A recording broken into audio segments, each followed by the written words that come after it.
Hello friends and welcome back to Stash Down Bingo, the game where I am trying to stash down various things in my crafty corner, fabric, yarn, etc.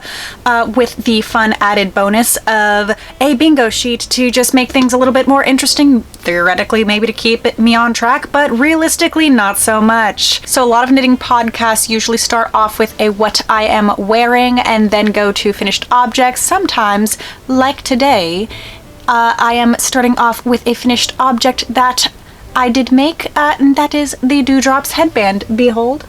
It is not exactly the Dewdrops Headband because, well, this is Aran weight, and not the DK/worsted weight that the pattern calls for. I didn't go down an eagle size. I just thought I would do the smallest size and just have a little bit of negative ease instead of the good amount of negative ease that the pattern was calling for. And it seems to be working out just fine. It's actually staying on my head relatively well, but that might just be because my hair is a little greasy and therefore it has a little bit more tack to it than normal. And even though this is a finished object, I'm not going to count this as grams out for my stash because honestly, when I did that baby Aran cardigan, I said that it was 400 grams out of my stash because I used 4 100-gram balls, but I just used the rest of that up on this, so I already counted that out of my stash, but I actually got to utilize the yarn in an object this time. And I personally am getting a lot of comments, like compliments on the color, and I think that this goes really well with me. I like greens, I like teals, I like the headband. And I know you probably are asking with bated breath, did I get any more progress done on that color tip tee? Absolutely not. I was just not going to mess with the fingering weight. That was stressing me out for a little bit, so I took a break this week to focus on chunkier, faster projects so I can get a sense of accomplishment. Another thing that I cast on and finished this week is this Good Old Raglan. It is a free baby pattern, but I don't remember the designer's name. I do like making little baby clothes. They're so fast, they're so adorable, and they help you stash bust a lot of yarn. Well, not really a lot of yarn, but they help you stash bust a lot of small amounts of yarn. This light blue and this dark blue, this is deep stash. It's been in my stash for at least 2 years, and I think that it was like less than 25 grams for each of these balls. And I got to stripe them into this beautiful little baby sweater. This is about 140 grams out of my stash. Also, as you can see, this sleeve is not fully striped, but this one is because I ran out of the striping yarn on this. But it's one of those quirky little baby jumper things that you can deal with. It's cute. Another quirky little baby jumper thing, you can tell where I blended in my stripes, and since it's the back of a little baby jumper, we're just not gonna think of it as that big of a deal. Do I have a baby to put in this? Absolutely not. Do I know people who are having babies? I do actually know people who are having babies. But would you give a new mom a merino wool sweater? Let me know down in the comments, because I am thinking a first-time new mom is not gonna appreciate merino wool sweaters. Let me know down in the comments, because she is not a knitter, but and I don't necessarily think that I don't want to overwhelm people. I don't want to overwhelm people, especially new moms. Now, the Advent yarn, it does not count as stash in or out because I did a scrappy Advent swap. So this is stash neutral, but it is an acquisition, so we are showing it to you as an acquisition. The non-yarny item is a sticker, a magnet. It is this vinyl magnet from Camp Stitchwood that also happens to match my giant hoodie. So it is a yarn spaceship. I am definitely into it. We have also been absolutely binging Dandadan, so I'm okay with the alien vibes. And the yarn is another Olin.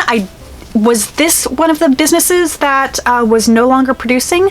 This is an 80/20 superwash merino nylon blend that is a sock yarn. Very pretty. I do like me some purple. I might need some purple socks. Let me know if you think that I need some purple socks, or if this would go better in like a different kind of garment, like a cowl or something. I don't know. Yeah, just let me know what you think down in the comments section, because I do like me tonals when it comes to color work as well. So I don't know if, I don't know, I don't want to do a fingering weight colorwork sweater, but I could do a fingering weight colorwork cowl, right? And then the part that serves nobody but me, what I was listening to for audiobook wise, I listened to Lights Out by Nevessa Allen. Yeah, all the TikTok book girlies really were hyping it up, and I've never experienced a stalker romance book, and I thought, you know what? I don't think this is my cup of tea, but you know what?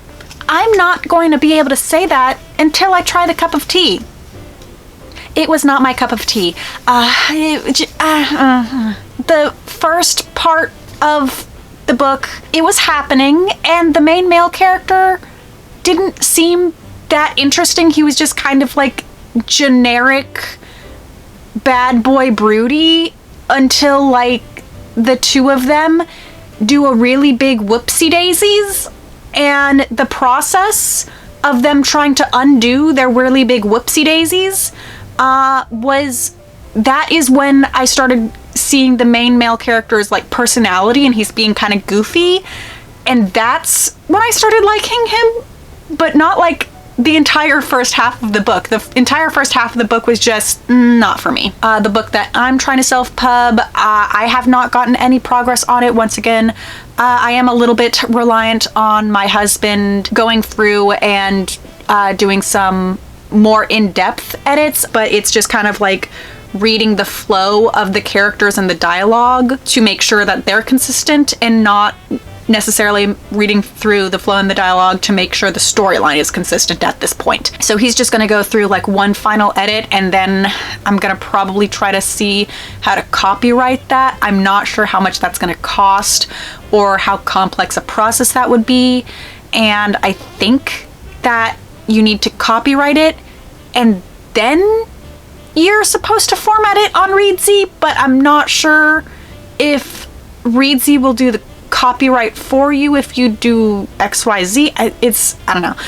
Let me know if you have ever self-published a book down below, along with any questions, comments, or concerns, because I am open to all criticism and advice at this point. New videos should be out Tuesdays, maybe Fridays, not entirely sure.